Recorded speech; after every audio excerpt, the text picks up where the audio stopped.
اکان سگانی و نصیب انشالله محمد جان ابوبکر عمر. نخستین تولد سیگانیک در ناحیه شهری نو. مادر آنها آموزگار جوان زهرا تشنوه میگوید اکنون شماره عمومی فرزندانش به 6 رسید. خرسند شدیم، خدا داده شکر خرسند شدیم. فاروق اماموف پدر سیگانیک ها تا چند سال پیش به کارهای موسمی به بریتانیا می رفت. 2 سال باز دیگر به این کارها دعوت نمی شود. فاروق می گوید به این دلیل دشواری زندگیش زیاد شد و با تولد سیگانیک نگرانیش هم بیشتر گردید. از فینانسی من اذیت خیلی خوب میکشم برای چی که هم از بانک قرضدار هستم، مقصد به اجاره مسافر کشی مشغول هستم، مقصد که همه مشکل رو کم میخوام که یاردم بدم. من در حوض همین نیازمند که یکم ویش مقصد یک نگاه بین خطر شما خودتونم دیدید مقصد فرزندی میو خود برای یک اوله خودم خیلی وزبینی.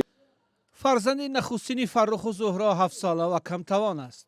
فلج مینه سر دارد و روی جایگاه خوابیده است. خانواده هر ماه برای تبابت این فرزند بیمار تا 2000 سامانی مصرف می کنند که نه حرف می زند و نه حرکت می کند. تبابتش در خارج 20-25 هزار دلار مصرف دارد که این عائله چنین امکان را نداشته است. مشکل برداشتن در کنم هم میبردارم او چشم میبردارم بازگی یونو دار میکند پوچو دار میکند پیر شده او چشم هم میخیلی نبرداشتن نمیشه. زمیر خان تشنوه بیبی دیگری سیگانیک از مناسبت طبیبان تولدخانه سپاسمند است، اما امیدوار است که حکومت شهری نو و وزارت تندرستی به یاری دختر و نبیره هایش میرسند. 6 تا شد نبیرم. انا نبیره کلان مایو بای 7 ساله شد. راه کردن نمیتواند.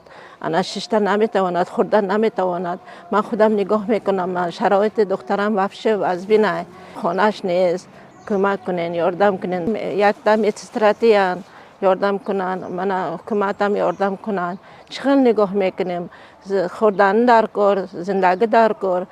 بنفشه نظر و مدیر تولدخانه بیمارخانه مرکزی شهری نو نیز میگوید نوزادان در 7 ماهگی و با جراحی یا برش قیصری زاده شدند و به نگاه بین ویژه نیاز دارند. اینا باید خوراکای سرغذا خورن برای که 3 طفل باید اینو مکنن برای اینو برای که وزنشون معده است خوراکای سرغذا در کار همه غذایی که اینو میگیرن از شیر مادر میگیرن.